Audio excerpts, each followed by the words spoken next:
It is week 1 of season 2 and oh man, has Respawn done a number on what we've come to know and love over the past few months. Everything has changed, from the map itself to the weapons and even the characters.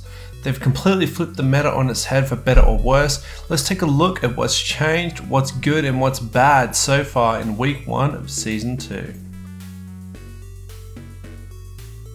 Let's get the obvious out of the way first. Wattson is here and oh man is she a lot of fun.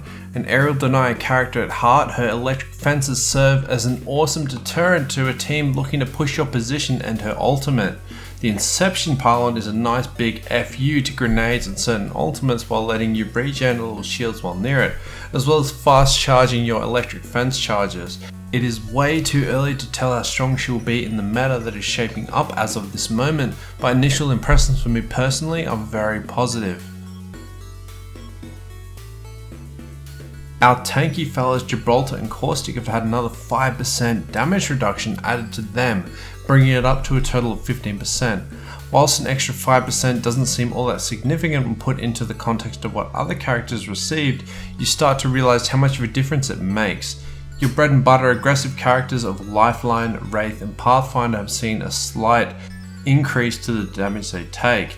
I think this is a good change, as it's not significant enough to make them any less of an effective character, and as stated before, this brings the damage taken and the discrepancy between the aggressive and tanky characters up to 20% in combat. As a result, coming against smaller legends as our thick boys feel a lot fairer, and I'm all for enabling as many viable characters as possible. Pathfinder, on the other hand, that's a bit of a different story. Our robot buddy finally got that pesky hitbox fixed. No longer is he a slice of Swiss cheese that seems to absorb half of your bullets, and he overall feels a lot more fair to fight.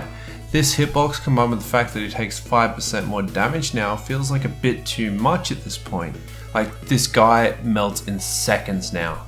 The upside is that his ability to take high ground inaccessible to others is still unparalleled, and it remains to be seen whether the sheer power of his abilities keep him just as common as he was in season 1 in the competitive scene.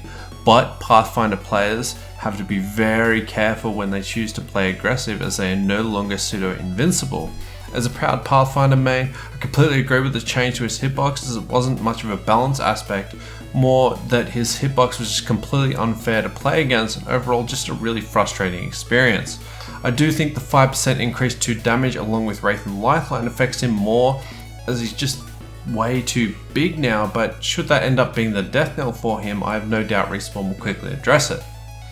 The next big thing we have to talk about is King's Canyon itself. Most would say this is the biggest change to come with season 2, but it's definitely not, and I'll get to that in a second. Our canyon has been utterly shaped by some big boys, and many of the places like Bridges, Repulsor, Shattered Forest and Cascades now feel completely different. I love the dynamically changing map, as playing the same map over and over definitely gets boring.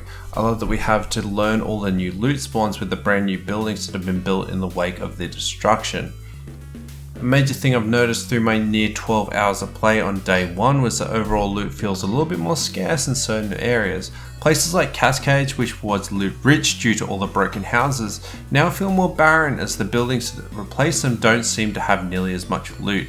The same goes for most of the areas with new buildings in them. It could just be due to the fact that there are a bunch of new items to dilute the loot pool, or it could be that it's just me seeing things, but it definitely seems to be the biggest take I got from the effective areas. I do still genuinely believe that the new areas are a good change, just to be clear. And the biggest change by far. If you played season 2, you know exactly what I'm talking about.